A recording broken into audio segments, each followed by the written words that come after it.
A very good evening to all. This is doctor Manoj Bandwar और friend आज हम एक रूब्रिक को डिस्कस करेंगे। मेरे पास कुछ क्वेरीज आई थी कि सर आप इस रूब्रिक पे थोड़ा सा एक्सप्लेनेशन दीजिए, तो आज हम इनडिफरेंस रूब्रिक को समझेंगे, क्योंकि इनडिफरेंस से काफ़ी जो हमारे डॉक्टर्स हैं, न्यू कमर्स हैं, वो फ्रिवलेक्स के साथ बहुत कंफ्यूज होते हैं। तो बहुत क्लोज रूब्रिक है, बट आज हम इसको समझेंगे। और कुछ हर एक रूब्रिक का एक फील होता है। मैं इस रूब्रिक की कुछ आप तक फील देने की कोशिश करूँगा कि आप इसको समझिए। देखिए, इनडिफरेंस जनरली हम जितने भी डॉक्टर्स हैं वो उसकी मीनिंग, इसकी जो डेफिनेशन है वो अच्छे से जानते हैं कि इनडिफरेंस मतलब lack of care, lack of concern and lack of interest. किसी चीज़ के प्रति उदासीन और नीरस हो जाना। तो ये बंदे इनडिफरेंस होते क्यों हैं? दो रीज़न है। पहला रीज़न, पेशेंट पहले किसी चीज़ में बहुत ज़्यादा डीपली उसमें डूबा हुआ था या उसके प्रति बहुत इंटरेस्ट रखता था, और उसके बाद उसमें कुछ एलिमेंट आए, स्कॉन्ड के, रिप्रोचेज के, रेप्रीमेंड के, डोमिनेशन के, और उसके बाद वो उन चीज़ों के, उन रिलेशन के, उन व्यक्तियों के प्रति इंडिफरेंस हो गए। सेकेंड थिंग, पेशेंट सोचता है कि ये चीज़ अभी धकाई जा सकती है, ये ज़्यादा इम्पोर्टेंट है। वो किसी ऐसी बात को ज़्यादा वेट देता है जो अभी की जा सकती है, जो तकलीफ़ में जाता है, वो छोटी चीज़ों को बाद में देता है। जैसे कि एक मैं आपको एग्जांपल दूं इस सेकंड चीज़ के लिए, कि एक पेशेंट आया है, वो एक्जिमा का पेशेंट आया है, उसको साथ में कफ कोल्ड का प्रॉब्लम है, बट वो क्या कह रहा है कि सर आप अभी इसकी खुजली का ट्रीटमेंट दो सर। कफ कोल्ड की प्रॉब्लम नहीं है सर, वो तो सर्दी खांसी उसकी प्रॉब्लम मैं झेल लूँगा, कोई प्रॉब्लम नहीं है, आप अभी एक्जिमा का ट्रीटमेंट दीजिए। तो यहाँ पर एक्जिमा उसके लिए प्रायोरिटी है, कफ कोल्ड उसके लिए प्रायोरिटी नहीं है। कफ कोल्ड की जो समस्या है, जो परेशानी है, वो उसके लिए भी नॉर्मल है, वो टल सकती है, अभी झेल सकता है वो। तो ये है इंडिफरेंस टू सफरिंग, कि वो जो सेकेंड जो उसकी प्रॉब्लम है उसके प्रति वो इंडिफरेंस है। तो ये इंडिफरेंस का रीज़न होता है होने का, कि वो आपकी जो मेन प्रॉब्लम है उस पर वेटेज ज़्यादा कर देता है, उस पर ज़्यादा जोर देता है। जो कम तकलीफ वाली है, कम इम्पोर्टेंट है, उसको वो बाद में देखता है कि बाद में देख लेंगे हम। तो वो इस तरह इंडिफरेंस टू सफरिंग में जाता है। तो मैंने आपको दो चीज़ें बताएंगी, एक तो जो पहले इंटरेस्ट में था अब नहीं है, तो वो इंडिफरेंस हुआ। सेकेंड, वो पेशेंट पहले इम्पॉर्टेंट चीज़ को महत्व देता है, पहले उसको करता है। सेकेंड जो छोटी है, जो कम इम्पोर्टेंट, उसको बाद में देता है। अब इसमें ये चीज़ देखने वाली है कि इसमें कभी भी पेशेंट जो आपके कांटेक्ट में है, जो अटेंशन में है, उसी के प्रति इंडिफरेंस होगा, है ना। जो कांटेक्ट और आपके अटेंशन में है, क्लोज में है, टच में, उन्हीं चीज़ों के, उन्हीं लोगों के प्रति वो इंडिफरेंस होगा, बाकी के प्रति नहीं। जैसे कि आप एग्जांपल के लिए मैं देख लूँ कि भी इनडिफरेंट कंप्लेंट डज नॉट, है ना। मैं एक आपको उसका एग्जांपल देता हूँ कि इनडिफरेंट कंप्लेंट डज नॉट, कि भैया शिकायत तो है पर कर नहीं रहे हैं। इनडिफरेंट कंप्लेंट डज नॉट मतलब ये नहीं कि वो किसी को कुछ नहीं बोल रहे हैं, उनको शिकायत है, पेट दुख रहा है बच्चे का, दर्द हो रहा है, पर शिकायत नहीं कर रहा है। तो आप जब भी देखेंगे इनडिफरेंस वाले रीज़न देते हैं, हर चीज़ के पीछे इनडिफरेंस का रीज़न होता है, फ्रिवलस वालों का रीज़न नहीं होता। फ्रिवलस वाले पेशेंट क्या बोलते हैं, सर खामों का क्या परेशान होना सर, क्या दिक्कत, घर वाले बेमतलब बतंगड़ बना रहे हैं, हर चीज़ का कोई समस्या नहीं, कोई दिक्कत है, तुमने कहा है ना। तो फ्रिवलस वाले बंदे रीज़न नहीं देते हैं, इनडिफरेंस वाले रीज़न देते हैं हर चीज़ का, कि वो क्यों इंडिफरेंस है, क्यों वो इंडिफरेंट कंप्लेंट डज नॉट है, क्यों इंडिफरेंस टू सफरिंग है, क्यों इंडिफरेंस टू रिलेशन है, क्यों इंडिफरेंस टू फैमिली है, क्यों कहीं ना कहीं उनको हर्ट हुआ है, कहीं ना कहीं उनको परेशानियां हुई हैं, उसके बाद वो इंडिफरेंस हुए हैं, या आगे उनको कोई परेशानी इससे हो सकती है। इनडिफरेंट कंप्लेंट डज नॉट का एग्जाम्पल से समझते हैं हम कि इनडिफरेंट कंप्लेंट डज नॉट में जब बच्चे अपनी प्रॉब्लम घर में माता पिता को नहीं बताते हैं और परेशानी को झेलते रहते हैं, परेशान होते रहते हैं, वो अपनी तकलीफ, अपनी सफरिंग भी नहीं बताते किसी को। और जब जैसे तैसे वो जब तकलीफ बढ़ती है तब लाया जाता है, और जब उनसे पूछा जाता है कि भैया आपने अभी तक प्रॉब्लम बताया क्यों नहीं, कि वो, तो ये हर चीज़ का वाई होता है ना। तो इसमें वाई जब पूछने की कोशिश करते हैं तो बच्चे बोलते हैं मेरे को इंजेक्शन से डर लगता है, डर लगता है मेरे को। कई बार बच्चे रोने लग जाते हैं, क्लिनिक पर आकर भगने की कोशिश करते हैं, तो बोले सर ये इंजेक्शन से बहुत डरती है इसलिए घर में समय अपनी तकलीफ नहीं बताती है। तो आप देखिए ना, indifferent complaint does not fear injury being injured और fear indifferent to suffering stramonium. इसी तरह ओपियम भी अपनी शिकायत नहीं करते हैं, और जब वो चलती रहती, और जब हम पूछते हैं भैया अभी तक आपने घर में बताया क्यों नहीं, कि सर वो ठीक है मैं काम में बिजी था सर, तो मैंने इतना ध्यान नहीं दिया, कि ठीक है। तो delusion business occupied in different complaint does not, अब क्यों आए हैं कि सर वो टेंशन हो रहा है कि सर और ज़्यादा ना फैल जाए सर। तो अब इनको फियर ऑफ एक्स्ट्रावेगेंस का डर है, इसलिए ये अब हमारे पास आए हैं। तो इनका जो इंडिफरेंट कंप्लेंट डज नॉट था वो ये कि वो काम में बिजी थे, और काम में बिजी होने की वजह से उन्होंने काम पे इतना ध्यान दिया कि उनको उनकी जो तकलीफ थी वो किसी से बोली ही नहीं, कि सर वो चक्कर मैंने बोला भी नहीं कि ठीक है चल रहा था, शिकायत नहीं, काम की वजह से भी मैं बिजी था तो मैंने उधर ध्यान दिया और इस पर कम ध्यान दिया मैंने, पर अब मुझे टेंशन हो रहा है कि कहीं तकलीफ बढ़ ना जाए। और तो ये इनकी जो डिलीजन बिजनेस ऑक्यूपाइड और कंप्लेंट डज नॉट की जो कंप्लेंट थी, अब जाकर वो फियर ऑफ एक्स्ट्रावेगेंस में बदल गई और वो अब आपके पास आए। वो वहाँ काम को ज़्यादा वेट दे रहे थे, ज़्यादा उसको इम्पोर्टेंट समझ रहे थे, बीमारी को कम समझ रहे थे और किसी से कंप्लेन नहीं कर रहे थे।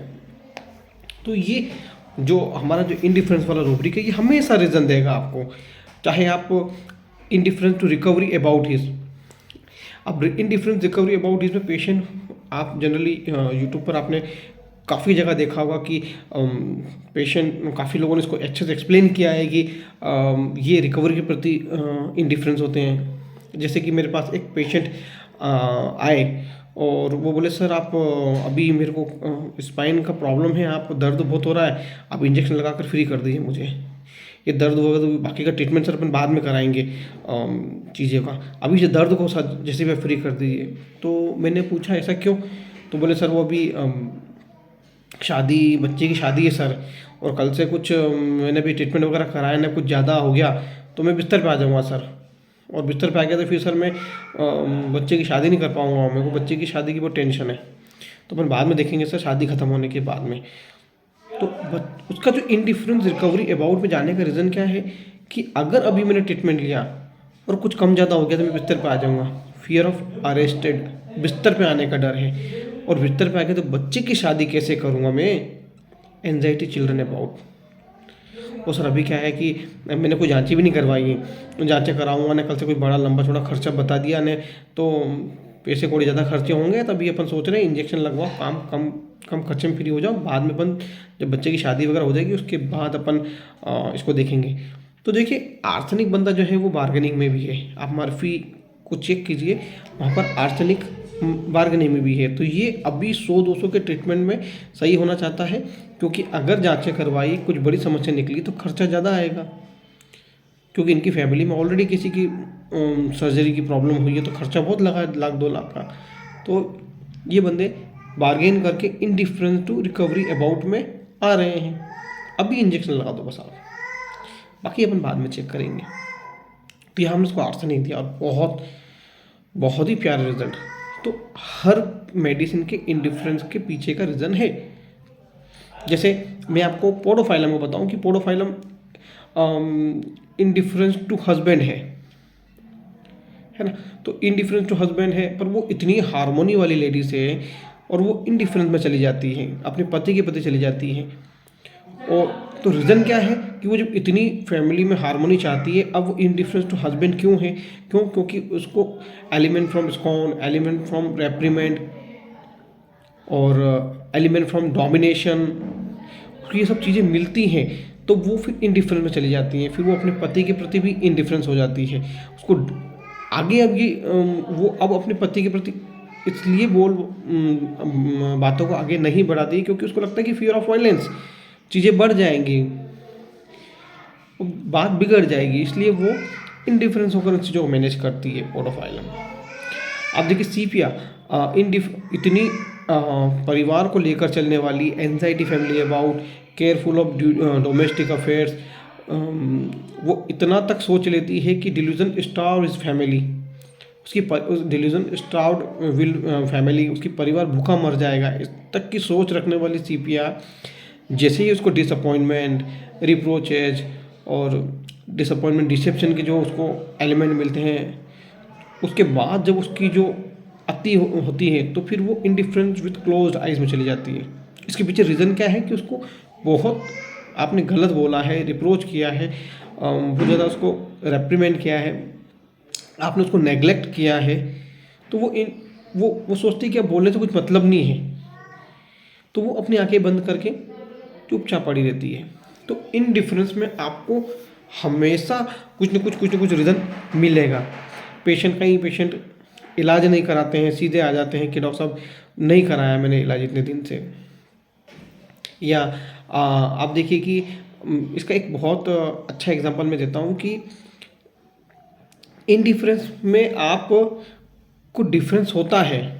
जैसे कि मान लो आप नरेंद्र गुप्ता सर ने एक बहुत अच्छा एग्जांपल दिया था कि आप बस में बैठे हैं और किसी महिला सीट पे आप बैठ गए हैं, और महिला सीट पे बैठने के बाद आपको ये लगता है कि ये रिजर्व सीट है फीमेल के लिए और मुझे कभी भी उठना पड़ सकता है, और जब आप सामने से किसी लेडीज़ को आते हुए देखते हैं तो आपके दिमाग में वो चीज़ स्ट्राइक करती रहती है कि कभी भी मुझे उठना पड़ सकता है। तो आप उस चीज़ को छोड़कर अपना ध्यान कहीं और लगा लेते हैं क्योंकि वो चीज़ बार बार आपको डिफरेंस कर रही हैं, और उस डिफरेंस के चक्कर में आप इनडिफरेंट बन रहे हैं। उसका जो अटेंशन है, उसकी जो उपस्थिति है, वो आपको डिफरेंस पैदा कर रही है। तो आप उससे बचने के लिए आप चाहते हैं कि कहीं और देखने लग जाते हैं। तो ये एक इनडिफरेंस का बहुत अच्छा एग्जाम्पल है।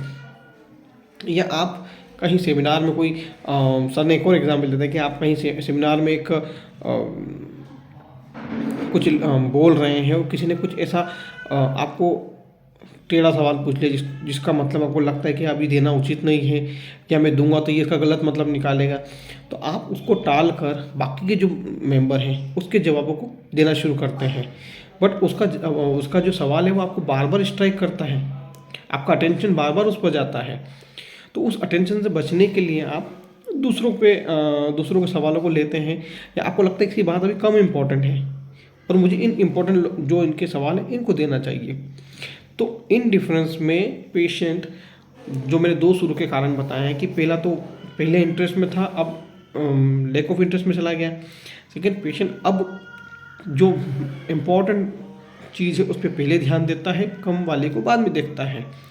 तो मैंने आपको इनडिफरेंस रिकवरी अबाउट के, इनडिफरेंस कंप्लेंट डज नॉट के, इनडिफरेंस टू सफरिंग का भी एक शुरू में एग्जांपल एक्जिमा वाला दिया मैंने आपको। तो ये सारे रीज़न दिए कि इसके पीछे पेशेंट रीज़न देता है। कोई पेशेंट इनडिफरेंस टू सफरिंग में है तो उससे जब हम पूछते हैं कि भाई क्यों नहीं आए, तो सर काम में व्यस्त था सर मैं, तो नहीं आ पाया मैं। सर काम का थोड़ा सा रहता है ना सर, इसलिए थोड़ा सा, तो काम की बात कर रहा है। Business talk, indifference to suffering. या कई लोग दर्द में भी काम करने जाते हैं कि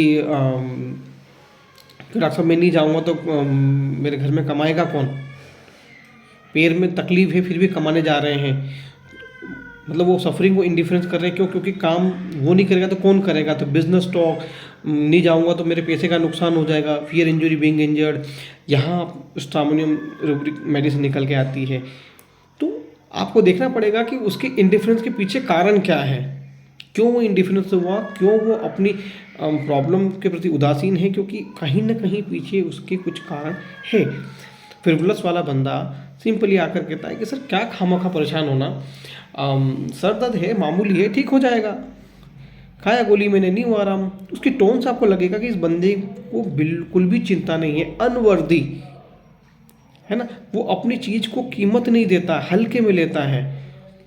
ऐसा क्या परेशान होना, छोटी मोटी प्रॉब्लम है ठीक हो जाएगी, मुझे लगा अपने आप ठीक हो जाएगी, इट्स सेल्फ अपने आप ठीक हो जाएगी।